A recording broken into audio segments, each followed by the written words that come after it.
And moving on now, corporate India is travelling less. Well, that's what a study is suggesting, at least, with airfares touching the roof more and more. Companies are cutting their travel budgets. Now, corporate travel declined by 18% in the month of September. As corporate India continues to devise measures to cut costs, travel is the first area that companies are targeting. Many companies have reduced their travel budget by as much as 40% since the past 6 months.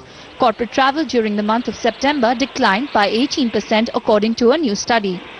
Because of the global recession, we've seen a dip in overall business travel. Business travel is down by nearly 18% in the month of September.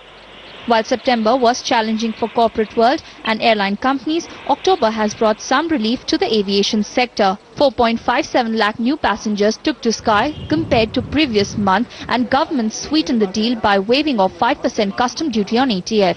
ATF prices have fallen 36% since August, but airline companies have not decided to cut prices yet. So business travellers are either trying to avoid travelling or are taking low-cost carriers. It is as volatile as the stock markets right now. But in an environment which is so volatile, costs are a major constraint for a particular corporation. I think travel and expenses cost is something which gets cut immediately. But tight liquidity conditions and shrinking margins may mean less travel and more meetings through the virtual medium. For now, it looks like aviation sector will take some more time to see a turnaround. Nidhi Francis, UTVI, New Delhi. Seems like we'll have to rely more on technology to be able to connect, since corporate travel is getting that much more expensive in this current slowdown. But the slowdown in the economy may see less students being hired as well.